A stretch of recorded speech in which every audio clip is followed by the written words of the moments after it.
Okay. Um, so IKF, otherwise known as Isaiah Kiner-Falefa, he's a member of the Bostonian Red Sox now. Again, passing the goat, giving us the deets. It's a 1 year deal. Okay, so I kind of talked about this yesterday as far as free agents. That like this is a possibility. I hoped it didn't happen. It did. Um, Okay, so my initial reaction to this was I hated it because my initial brain, because every time like this kind of move happens, my brain goes like, "Oh no, this is like this is the end of the world. This is our starting infielder." But if you think about it a little bit more, so there's two different perspectives you can look at this from. You can think of, okay, this is our starting infielder. This is the infielder we were looking at, or the more optimistic move is, okay, this is a bench bat that's a good infielder, good defensively, versatile, stealing bases, a little bit of versatility regardless around shortstop, third, and second base. I'm going to get into that. And there's a trade coming to have another starting infielder, and this is a bench piece. If IKF is your bench bat, I am confident. Like I'm like, okay, this this is a fine move. I think it's getting overhyped a little bit because of like we're getting an infielder. Like it's been like, oh my god, we're gonna get an infielder, we're gonna get an infielder, and then this is the move that comes out, and everyone's like, oh, we did it again. Um, so I'm gonna talk about it through the perspective of a starting infielder, and this is obviously where it's gonna get negative. Um, Okay, IKF, 25% worse than the league average last year. Little to no power. His versatility, OBP less than 300. Again, no power, no slug. Um, he can steal bases. The defense is interesting because he can play second, he can play third, he can play short if an injury happens. He's negative defensively at short, positive defensively at third. Um, and then he's just bleh at second. So if IKF is your starting infielder, this presents kind of an interesting thing because maybe you play IKF at at let's say third, right? Because third he graded out the best defensively, but then I mean, like, I ideally kind of want Meyer to play third because Meyer showed good things at position. Regardless, in one scenario, you play IKF at third, and then you do the Meyer Romy platoon, which I think is going to be a thing, and I think it's going to be a lot better than other people anticipate. As I mentioned yesterday, 740 OPS versus lefties for Meyer, which obviously is not great, and then Romy, he crushed lefties. Most of his numbers came against lefties. He had like a 900 OPS against lefties. So if that's a platoon, IKF's going to play third. Again, IKF is not a starting infielder at this point in his career. He is 5 years removed from his best year with the Rangers. And even his best year, he's never had an OPS plus above 100 in his entire career. He did want to go glove, as I mentioned. He is going to be a good defender, and obviously with four of our five starting pitchers being ground ball pitchers or being very heavily reliant on ground ball and good defense, IKF is going to help in that regard. He doesn't whiff. He doesn't strike out much. He doesn't walk at all. And then, I mean, the batted ball profile is pretty much Luis Arraez. But he doesn't hit for a high average, and he's somehow even worse. But he has good defense. So that's from the starting perspective. It's not great. Um, I'm not confident if he's your starting infielder whatsoever.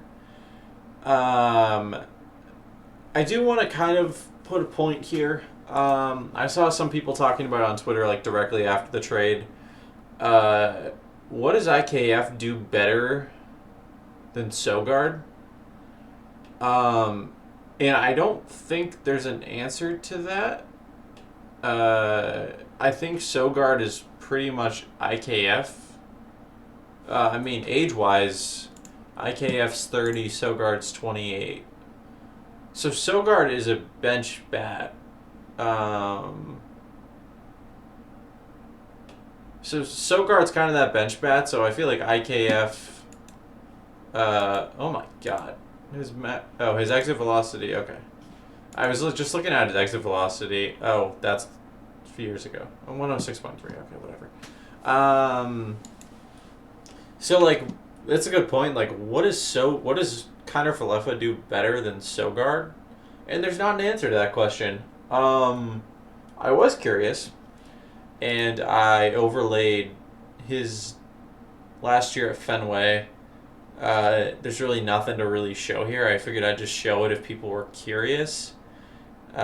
Maybe he can use the monster a little bit more. If you do remember, IKF hit his first home run of the 2022 season with the Yankees, I believe, at Fenway. It was a 2-run shot. Tie game, I believe, or tied it up off Whitlock, if I'm not mistaken. I don't know why I remember that. Yeah, so IKF as a starting infielder is not great. However, if this is part of depth, I'm totally in on this. He's going to be a versatile infielder. If he gives you... last 2 years ago, sorry, because I keep thinking 2025 is whatever, but it's 2026.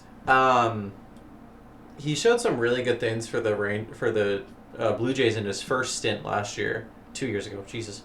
He hit for a high average. He had a little bit of slug, like not much. So if he can do that at Fenway, cool. Like maybe this could be we could be looking at in this deal a few different ways. One, this is a super insignificant move. Two, this was an actually good move, and he gave us some like good bench starting role, good infielder, good defense. Or three, we look at this and we're like, this sucks, right? Like that could. Obviously, those are the three obvious scenarios. Now, if we look at this from a depth perspective, again, I like it. Maybe there could be a corresponding trade to go along with this. You could trade for some of the guys I mentioned yesterday. Shaw, Paredes, Edmundo Sosa, I'm kind of talking myself into more, but I doubt they trade him. If he's a bench bat, cool, perfectly okay with that. Nothing much coming out of that. But like overall, it's a super insignificant move that people are going to talk about more because of the expectation of a better infielder coming to the Sox. If this is the move, and this is your bench bat, or this is your starting bat, which I'm talking myself into and I hate it. I don't think that would be the case. So like I hope not. I'm curious. What are his splits against lefties and righties last year? Okay, well that doesn't do anything for me. Righties. 668 OPS, 536 against lefties. So he can't hit lefties. He can't hit righties, really. Little to no power. I don't even know why, why I'm even doing a video on this. I just figured, I would get my reaction about it, kind of unfiltered directly after it happens. Cool, man. If this is the move, it sucks, but it's not the end of the world. I think this team's floor is probably, 87 wins, right? Playoff bound. I don't think this is the worst thing ever. People are going to make it sound like don't check Twitter because Twitter is going to be this is the worst move ever. The world is ending. It's not. IKF at least brings some value. At least we didn't sign Brandon Rogers, who brings little to no value in the field. He's going to be a good defender. He's going to steal some bases. He's not going to have little to no power, but you don't really you wanted that in an infielder, yes, but I guess it's not going to happen, which is totally fine. I'm okay with this more than a lot of other people are. Now, however, if this is the move, if this is a move, like a move in a large number of moves, and then we trade her an infielder, totally on it. Great depth piece. However, if this is the move, don't like it. I have no opinion on it really. Like, he's gonna be a baseball player.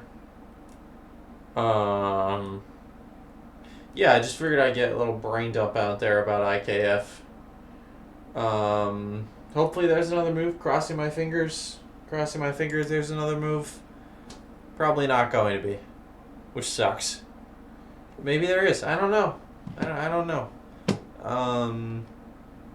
I know that's a bunch of uploads in 1 week. It's just because of like this is all happening at once, and I just kind of want to get my reaction out about there. This is coming out Wednesday night.